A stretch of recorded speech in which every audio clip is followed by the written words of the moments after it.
इन्होंने पूछ लिया कि एक वस्तु का अंकित मूल्य 12,000 पे 45% की एकल छूट, 30 और 15 की क्रमागत छूट के बाद विक्रय मूल्य का अंतर।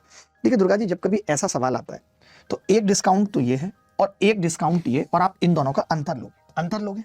लेकिन जो मान लेते हैं अंतर x% आ गया, तो आप इस 12,000 का वो x% निकाल दो, यही आपका आंसर हो। तो जब कभी ऐसा सवाल आए तो आप ये देख लो कि यार इस 12 में जो 3 आ रहा है वो कोई माई का लाल नहीं काट पाएगा।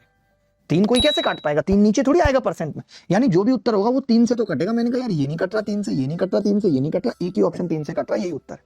ये आप समझो मैं क्या कह रहा हूं, मेरी बात सुनो ध्यान से, मैं क्या कह रहा हूं। जैसे दुर्गा जी ये 45% है। अब एक बच्चा पेपर में क्या कर रहा है कि वो इसका इक्विवेलेंट निकाल रहा है, 30 + 15 45, और 15 दिया 45, 4.5%, यही कर रहा है नहीं? तो डिफरेंस यही दिखेगा, ये डिस्काउंट का डिफरेंस है 4.5%। जो डिस्काउंट का डिफरेंस है वही डिफरेंस किसका होगा? विक्रय मूल्य का होगा। अरे भाई एक बात बताओ, आप मान लेते हैं एक डिस्काउंट है 10% का, समझना डीपी साहब, एक डिस्काउंट है 12% का। मैंने एसपी पूछ ली, जो 10% का है उसकी 90% एसपी, जो 12 है उसकी 88% एसपी। अब आप बताओ डिस्काउंट में अंतर कितने का है? अंतर 2 का। एसपी में कितने का है? 2 का। यही तो अंतर है। तो मैंने कहा अगर आपसे एसपी का अंतर पूछ रहा है तो आपको 12,000 का 4.5% निकालना पड़ेगा।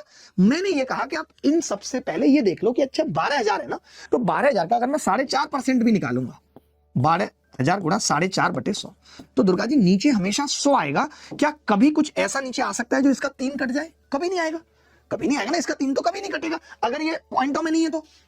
अब जब 3 नहीं कटेगा तो उत्तर 3 से कटने वाला होगा, मैं डी लगा के चला जाऊंगा। मैं ये अगर 2 ऑप्शन में आ जाए तो फिर आप वही बात करते हो, 2 ऑप्शन में आ जाए, 2 ऑप्शन में आ जाए, आया नहीं ना, आ जाएगा मतलब क्या है? जब आ जाएगा, इतने सारे सवालों में तो नहीं आया। मैं तो ये नहीं कह रहा ना कि 25 के 25 सवाल में नहीं आएगा, 2 ऑप्शन में आएगा, 25 सवालों में भी, लेकिन 25 में 15 में नहीं आएगा। आपको 15 में लगाना है, समझ गए बात को?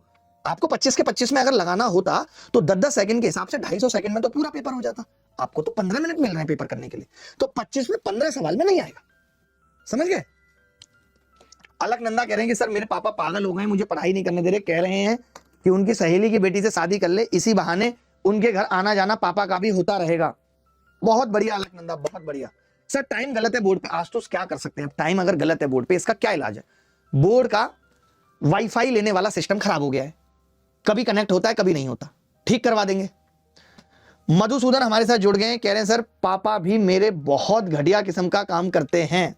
कोई बात नहीं, पापा को करने दो, तुम अपनी जिंदगी में कुछ हासिल करो, पापा करते रहेंगे। कभी भी माँ बाप को, गुरु को कभी गलत नहीं बोलना चाहिए अगर जीवन में कुछ भी हासिल करना है। ये बात आज नोट कर लो, अगर माँ बाप और गुरु को गलत बताते रहे तो जीवन में कभी कुछ नहीं मिलेगा, ये लिख लो भाई।